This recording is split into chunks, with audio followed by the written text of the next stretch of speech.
Facing a 4th and inches inside their own 30-yard line, Nick Sirianni tried to put the game away by running yet another tush push. Problem was that Cam Jurgens was knocked out of the game due to a concussion, and the Eagles had Brett Toth in at center. Toth didn't seem to get as much push in the middle, and the Lions were able to shut down the tush push, giving them a chance to get back into this game. This gamble essentially handed the Lions 3 points, as this is now the second straight game where Sirianni made a questionable decision on 4th down. The Lions were able to cut into the deficit to make it a 7-point game, but they couldn't get the ball back as the Eagles benefited from a terrible DPI call which effectively ended the game. To be honest, when you look at it, it definitely looks like OPI by AJ Brown, but for whatever reason they call Rock Ya-Sin for DPI, and I really think even as an Eagles fan, this was a complete botch call. But going back to that 4th down situation, I'm all for being aggressive, but there's a time and place to be aggressive, because I would run the tush push at midfield or in Lions territory, but when I'm inside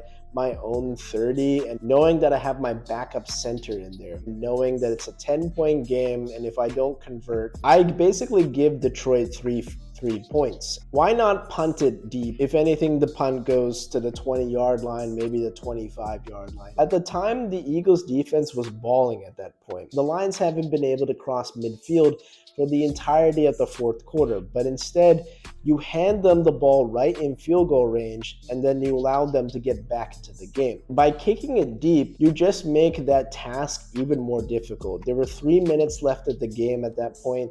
The Lions would have to exhaust at least maybe a minute and a half just to get into field goal range, and they would have to either burn timeouts and probably only be able to score after the 2-minute warning. But instead, by going for it and not getting it, you handed the ball inside the 30-yard line and within field goal range to give the Lions 3 free points. And if things don't go your way, and let's say that PI call was either an OPI or they didn't call it at all, that's an incomplete pass. The Lions get the ball back with a minute 43, and who knows, maybe they do end up driving down the field, they get a 2-point conversion, and they walk out of Philly stealing a win. So the margin was razor thin, and this is now the 2nd straight week that Sirianni has made a questionable decision.